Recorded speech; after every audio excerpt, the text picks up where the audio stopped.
cette mi-journée de jeudi 1er décembre 2011. Madame, Messieurs, bonjour et bienvenue dans cette édition d'information sur la première chaîne de télévision gabonaise. En ouverture de ce journal, cette actualité brûlante du jour. 0 nouvelle infection, 0 décès, 0 discrimination. En tout cas, c'est le thème retenu cette année par l'ONU-SIDA à l'occasion de la célébration de la Journée mondiale de lutte contre le sida. Au Gabon, l'événement est donc marqué par une série de campagnes de sensibilisation et de distribution des préservatifs pour ainsi freiner la courbe évolutive de la pandémie du VIH dans un pays où l'on enregistre seulement 5,2% du taux de prévalence pour une population de 1,5 million d'habitants. Au regard de ces statistiques, on peut le dire sans risque de se tromper que la situation est inquiétante, mais le combat continue. À l'occasion de cette journée, la RTG1 s'associe à la campagne de sensibilisation menée par la Fondation Sylvia Bongo Ondimba. Ensemble, boutons le sida, notre credo, 0 infection, 0 décès et 0 discrimination. Écoutons à cet effet le ministre de la Santé, Flavien Zengi Zundu, qui a prononcé une importante allocution dont voici un extrait. Le ministère de la Santé, des Affaires sociales, de la solidarité et de la famille vous rassure de sa détermination à freiner la courbe évolutive de la pandémie du VIH dans notre pays. Nous accentuerons les campagnes de sensibilisation, surtout auprès des jeunes et des groupes cibles à risque tels que les professionnels du sexe. Nous nous dirigerons vers l'accès universel au traitement conformément aux recommandations de l'Organisation mondiale de la santé.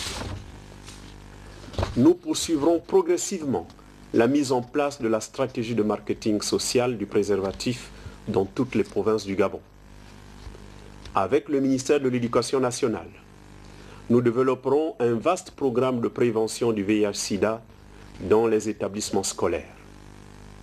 Ce programme comprendra la création des clubs info-santé, la formation des enseignants sur le VIH-Sida, la dispensation des enseignements sur le VIH et la mise à disposition des moyens de prévention du VIH-Sida. Avec le ministère du Travail, nous inciterons le secteur privé véritablement à s'engager dans la lutte contre le sida. Voilà, un conseil des ministres tient ses assises depuis ce matin au palais présidentiel.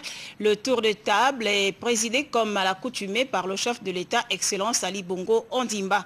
Au cours de nos prochaines éditions d'information, vous aurez les détails de ce tour de table.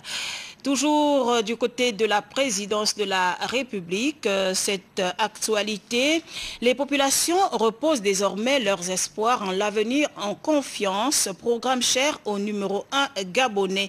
Le projet s'inscrit dans un processus global de développement impulsé par le chef de l'État depuis son accession à la magistrature suprême. Bienvenue Miko Armand Moupende et Cédric Aleka, les détails.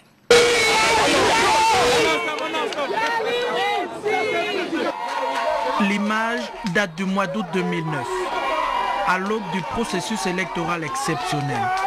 Le président Ali Bongo Ondimba, candidat à l'élection présidentielle, pénètre le cœur même des quartiers sous-intégrés de Libreville, où il a pris la mesure des questions de développement qui se posent au quotidien. Dans ces quartiers d'habitat précaire, l'eau potable est souvent une denrée rare. Mais depuis son accession à la magistrature suprême, beaucoup d'eau a coulé sous les ponts.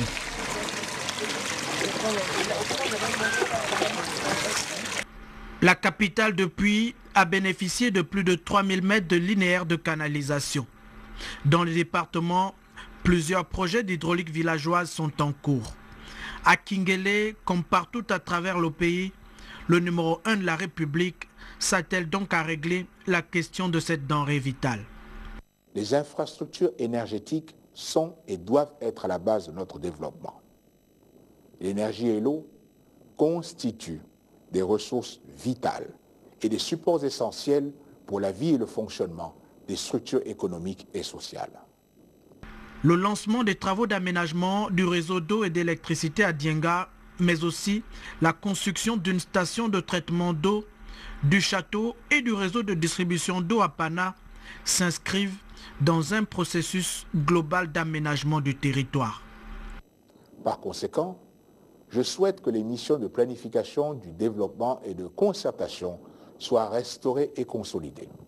L'État doit donner de la visibilité stratégique à tous les acteurs, libérer les énergies collectives, canaliser l'investissement vers les secteurs les plus stratégiques et ouvrir de nouveaux pôles de développement pour notre économie. L'eau est source de vie.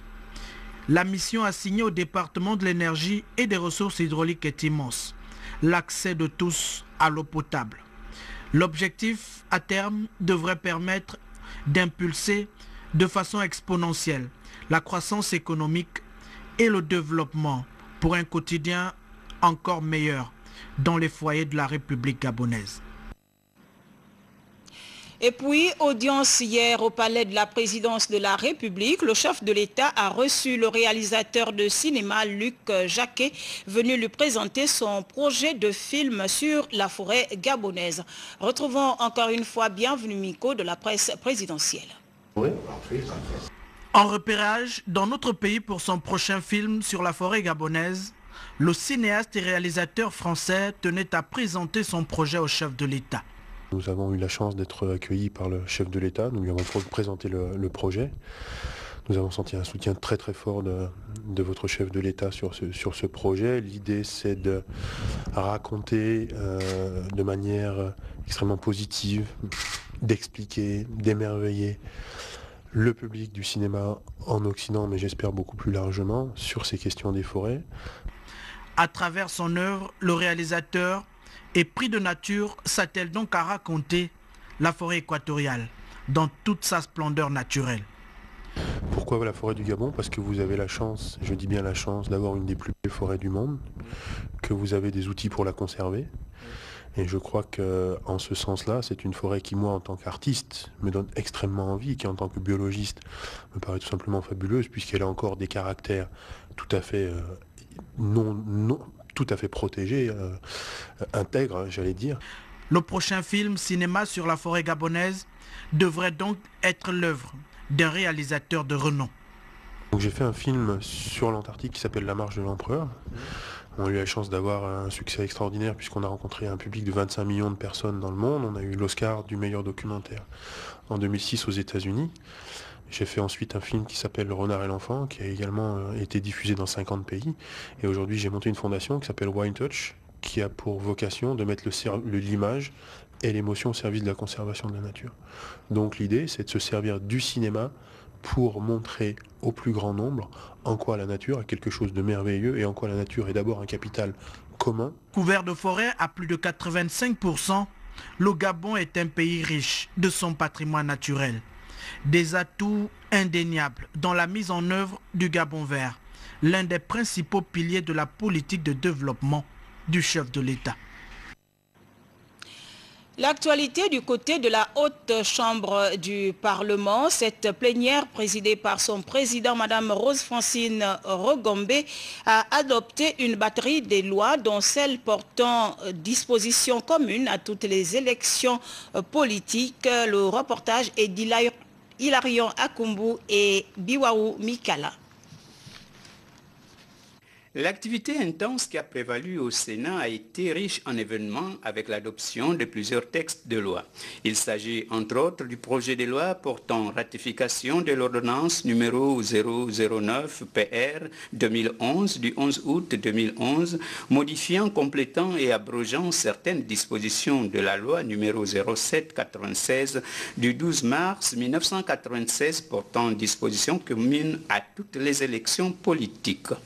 Du projet projet de loi portant modification de la loi numéro 044-2010 du 12 janvier 2011 déterminant les ressources et les charges de l'État pour l'année 2011, du projet de loi portant ratification de l'ordonnance numéro 006-PR 2011 du 14 juillet 2011 autorisant l'État gabonais à garantir un emprunt, du projet de loi déterminant les ressources et les charges de l'État pour l'année 2012, de l'ordonnance numéro 0013-PR 2011 du 11 août 2011 instituant et organisant le fonctionnement d'une cession légale sur les primes ou cotisations des sociétés d'assurance exerçant en République gabonaise, du projet de loi relatif à la protection de l'environnement et la promotion du développement durable, du projet de loi portant ratification de l'ordonnance numéro 0011-PR 2011 relative au développement des activités maritimes et portuaires en République gabonaise, du projet de loi portant ratification de l'ordonnance numéro 0014-PR 2011 portant réorganisation de l'Agence nationale de l'aviation civile. Enfin, l'adoption du compte rendu de la séance plénière du mercredi 29 juin 2011. Présidée par le président du Sénat, Rose Francine Rogombe, la plénière s'est déroulée en présence des 6 membres du gouvernement. Coopération Gabon-Corée, les autorités coréennes ont foi au Gabon dans l'aboutissement des projets d'accords communs.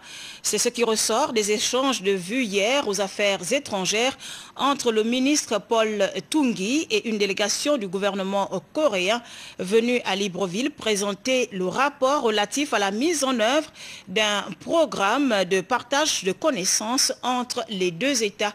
Les détails dans ce reportage qui va suivre. Le programme de partage de connaissances établi par le gouvernement coréen, spécifiquement conçu pour des projets d'investissement au Gabon, est un outil d'aide de la décision, un instrument de coopération stratégique et de partenariat. La délégation coréenne reçue par le ministre des Affaires étrangères, Paul Tungui, est venue dire au chef de la diplomatie gabonaise toute la volonté d'accompagner l'émergence du Gabon à travers cet ambitieux programme de développement. La Corée et le Gabon, qui fêtent sous peu les 50 ans de leurs relations diplomatiques, ont ainsi identifié 2 projets phares. Le nouvel aéroport de Libreville et la construction d'une nouvelle raffinerie de pétrole parce que celle en vigueur depuis 1968 a besoin d'être reconfigurée pour répondre aux exigences de la modernité et de la compétitivité. Les 2 parties ont débattu des lignes directrices des projets envisagés et se sont félicités de leur opportunité dans un contexte de réforme et d'ambition pour notre pays. D'ailleurs, la Corée du président Ali Bongo Ondimba se situait dans le prolongement des négociations entamées par son illustre prédécesseur, Feu Omar Bongo Ondimba, pour doper une relation mutuellement bénéfique. Voilà, c'était un compte rendu de Pelagimboui Owono de notre rédaction. Et puis, ouverture hier d'un séminaire des experts du Gabon et la Corée. Cette actualité rentre dans le cadre du programme d'échange d'expériences entre les 2 États. Retrouvons cette fois Yves Oyono et Patrick Odjan du ministère des Affaires étrangères. Au Gabon. Au cours de cette année 2011, en ce qui concerne le programme d'échange d'expériences entre le Gabon et la Corée, cette rencontre est la 4e du genre. Au nom de la partie gabonaise, le secrétaire général du ministère des Affaires étrangères, Paul Bieyen, et le coordonnateur du KSP, Amidou Okaba, ont su planter le décor à l'entame. Le programme d'échange d'expériences entre la Corée du Sud et la République gabonaise est un programme qui a été négocié par le chef de l'État, Ali Bongo Ondimba, pour que le Gabon, qui a l'ambition de devenir un pays émergent, s'inspire d'une expérience exceptionnelle de la Corée, qui en moins de 60 ans est passé du stade de pays le plus pauvre du monde à un pays développé, parce que la Corée est maintenant parmi les 15 puissances économiques du monde. Donc ce programme qui va s'étaler sur un an renouvelable va permettre aux homologues coréens d'inspirer les opérateurs économiques du Gabon en matière de développement du tourisme, en matière de développement des petites et moyennes entreprises, en matière de technologie de l'information et de la communication et en matière de développement agricole. Nous avons ciblé ces 4 secteurs parce que nous estimons que tout décollage économique doit partir de cela. Dans cette salle, les entités concernées par ce vaste projet échangent avec l'importante délégation coréenne du Sud qui a fait le déplacement de Libreville à l'occasion de ces séminaires. Bien, maintenant que nous avons élaboré toute la stratégie, il s'agit de la présenter aux experts gabonais, aux opérateurs économiques gabonais afin que le programme soit validé et qu'il soit le programme de tout le monde, que tout le monde le soutienne et qu'il se mette à retrousser les manches pour la mise en œuvre. Échanges, exposés et conférences ont marqué cette première journée au cours de laquelle la base du travail à effectuer a été fixée. Kim Kyo-sik, le vice-ministre coréen, et l'importante délégation dont il est à la tête se sont réjouis de la parfaite santé des relations d'amitié Gabon-Corée du Sud, mais surtout de l'accueil convivial. Ici, les travaux vont se poursuivre. Autre actualité dans cette édition d'information, le bureau régional pour l'Afrique centrale et l'océan Indien basé à Libreville sert de cadre depuis quelques jours à un important atelier sur les négociations et réformes dans le domaine du commerce et des services. L'initiative est de la communauté économique et monétaire de l'Afrique centrale, la CEMAC, en collaboration avec l'Organisation internationale de la francophonie, Lolita Obono et Yvette Okossa de notre rédaction Explication. Cet atelier, premier du genre sur les négociations et réformes dans le domaine du commerce des services, s'inscrit dans un contexte où l'économie des services et le processus d'intégration régionale du commerce occupent la première place dans l'espace CEMAG. Nous savons que le Gabon a fait du commerce des services un des piliers de son émergence. C'est pour cette raison qu'il était important pour nous d'organiser ici à Libreville un atelier régional sur le commerce des services qui permettra également de faire en sorte que les résultats de cet atelier soient ainsi restitués au niveau national. Avec l'implication d'une trentaine d'experts venus de 9 pays francophones, à savoir le Burundi, le Cameroun, la Centrafrique, le Congo, la RDC, le Gabon, la Guinée équatoriale, Sao Tomé et Principe et le Tchad, un accent particulier est mis sur les discussions dans les négociations de l'accord de partenariat économique sur le commerce des services et les réformes engagées dans les pays de l'Afrique centrale.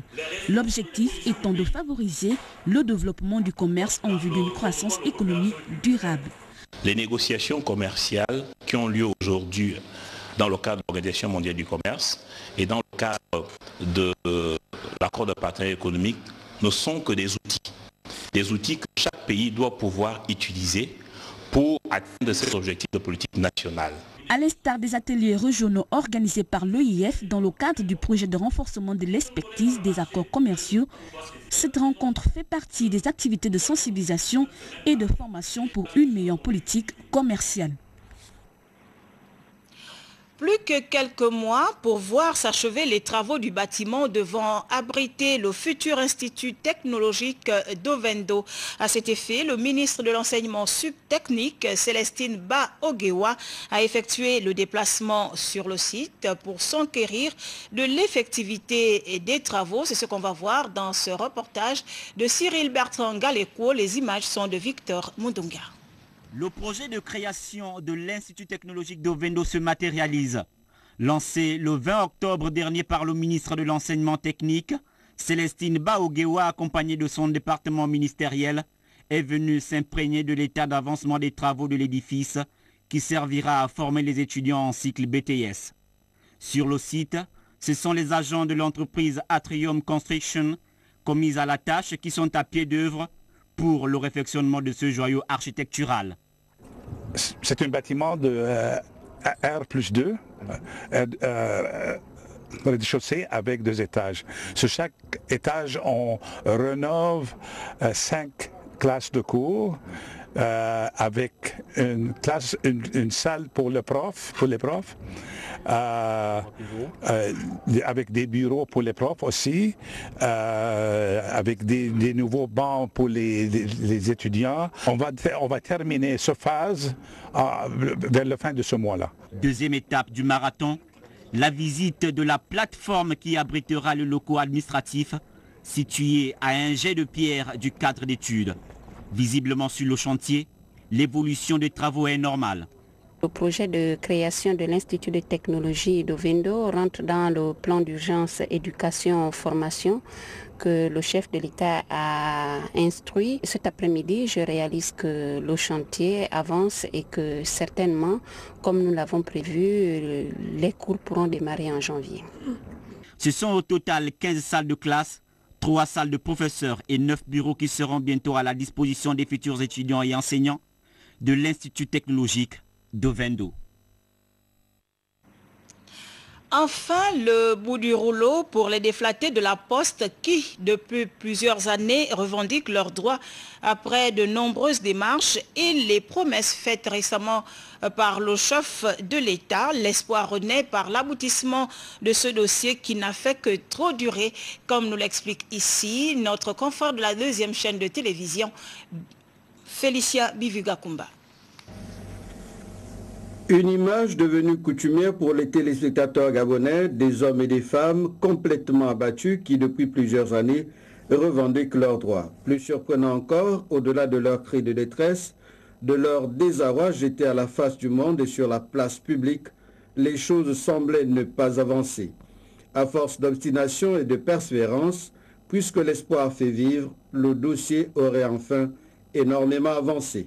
Nous savons que l'émergence aujourd'hui aux yeux des Gabonais est une réalité qui a des bases fondamentales, notamment la légalité et tout le respect de la loi de la justice sociale qui se profile à l'horizon.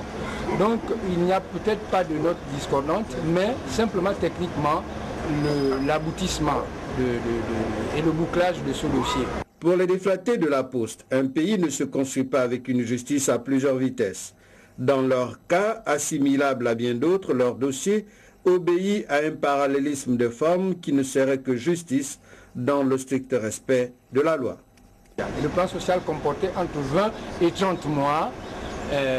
C'est inscrit noir sur blanc sur les documents qui ont été transmis comme indemnité qui peut permettre aux postiers aujourd'hui de compenser non seulement le niveau de vie qui a baissé, tout le mauvais traitement, les préjudices et autres, les dommages et intérêts qu'ils ont subis, la mise en place du plan social était importante. Au niveau où se trouve ce dossier aujourd'hui, dossier qui a vu l'intervention de toutes les autorités, au-delà de quelques blocages survenus, et grâce à l'intervention du Premier ministre chef du gouvernement et tout récemment encore, d'Ali Bongo Ondimba, le président de la République chef de l'État, aujourd'hui le credo des déflattés de l'OPT et de voir l'avenir en confiance, en toute confiance pour leurs familles et eux-mêmes en cette fin d'année. En tombée des rideaux au palais du Sénat du séminaire de formation et de perfectionnement des journalistes nationaux, 2 jours durant, les hommes et femmes des médias ont appris les mécanismes en vue d'un meilleur traitement de l'actualité électorale. Marie-Josée Ndombi et Chrislin Mayinda, les détails. Satisfaction générale, c'est l'impression qui se dégage au terme de 24 heures d'intenses travaux de ce séminaire qui a réuni des confrères des différents organes de presse. Un séminaire dont le thème portait sur les responsabilités éthiques, déontologiques et maîtrise des outils juridiques pour un meilleur traitement de l'actualité électorale par les journalistes. Au sortir de cette rencontre, plusieurs recommandations ont été formulées pour assurer au mieux la couverture médiatique de la campagne électorale. D'équilibrer la médiatisation entre les différents candidats, opposition, majorité, par rapport à l'instrumentalisation des télévisions publiques. D'envoyer régulièrement les journalistes en stage de perfectionnement. De spécialiser les journalistes dans les différents domaines, comme la santé, l'économie, la politique, etc.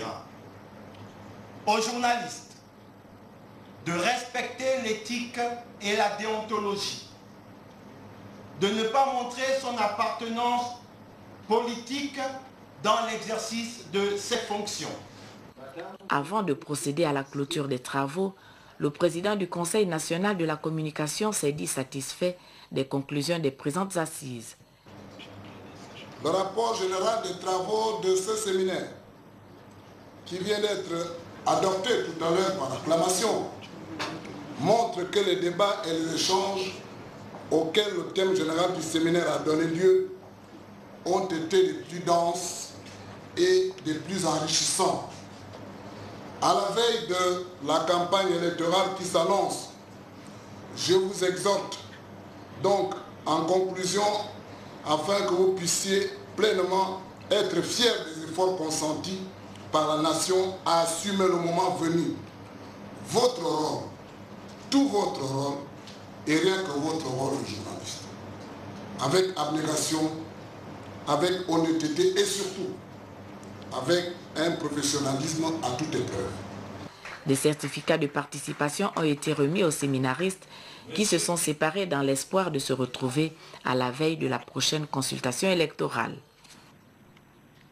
Ces quelques communiqués pour la suite de ce journal. L'honorable Dr André Christ-Nguembe, candidat PDG aux élections législatives du 17 décembre 2011, convie l'ensemble des cadres, des militants ainsi que les sympathisants du PDG du deuxième siège de Tsamba Magoti, résident ou de passage à Libreville, à une importante rencontre de concertation à la Chambre de commerce aujourd'hui à 16 h. La présence de tous est de rigueur. Le maire adjoint du 3e arrondissement de la commune de Libreville, Madame Edwige Pulchéry Andem-Obam, et le candidat du Centre des libéraux réformateurs pour le district de Bikondom et canton thème 2 aux élections législatives du 17 décembre 2011, le camarade Charles Obam-Mezzo convie tous les ressortissants des cantons écorétés et thème 2 à une réunion de concertation tout à l'heure à la mairie du 3e arrondissement à 17 h. Compte tenu de l'importance de l'ordre du jour qui sera communiqué séance tenante, la présence de tous est vivement souhaitée. Le ministre Emmanuel Issozengonde convie tous les conseillers du distingué camarade, les membres du secrétariat exécutif, le bureau politique du Conseil national et du comité central originaire de la province de l'Ogooué-Ivindo, résident ou de passage à Libreville, à une importante réunion qui se tiendra ce jeudi 1er décembre 2011 à 17 h au siège du parti 6 à lui. L'ordre du jour sera communiqué séance tenante. La présence de tous est vivement souhaitée. La direction de campagne du candidat Pierre Claver Maranga Moussavou convie les ressortissants de la commune de Mouila et de la Douya Onoy, résidents ou de passage à Libreville, à assister à une importante réunion de concertation qu'il présidera le samedi 3 décembre 2011 à 14 h au premier étage du siège de la société Mouila Transport, 6 au PK7 de Libreville. La présence de tous est vivement souhaitée. Et puis, le candidat du Parti démocratique gabonais dans la commune de Mouila multiplie ses contacts à Libreville. Le professeur Léon Zouba était face aux ressortissants de cette localité afin de se présenter à eux. Le compte-rendu est de Léa Bifane et Richard Moubiwa de notre rédaction.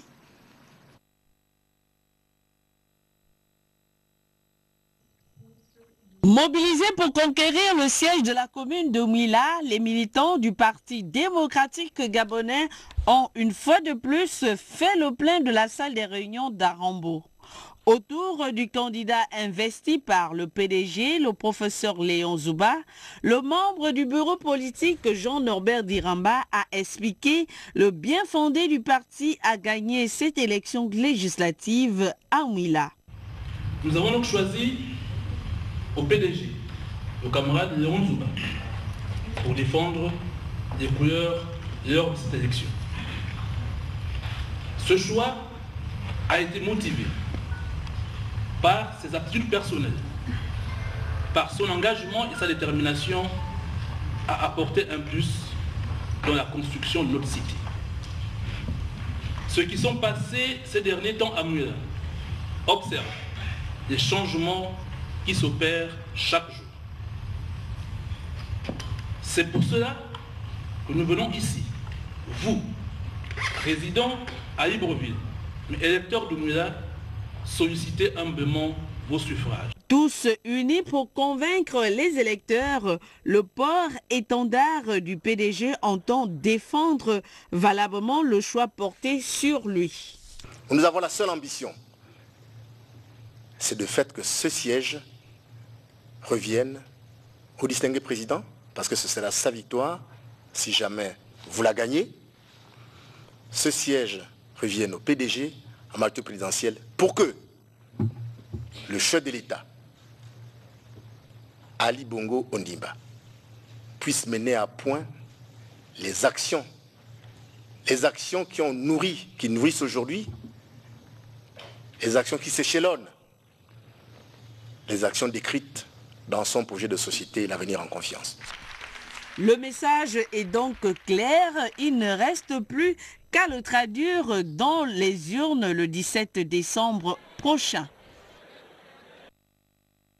Dit en ouverture de ce journal, à l'occasion de la journée de lutte contre le sida, la RTG1 s'associe à la campagne de sensibilisation menée par la Fondation Sylvia Bongo Ondimba.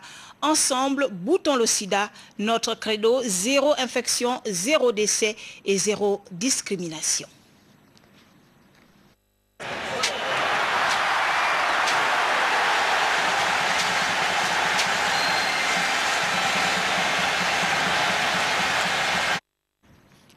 Sur ce journal s'achève. Merci de nous avoir suivis. Prochain rendez-vous avec l'actualité 15h-18h et à 20h, vous retrouverez Patrick Simangoy. Moi, je vous dis merci de nous avoir suivis. Au revoir et à très bientôt.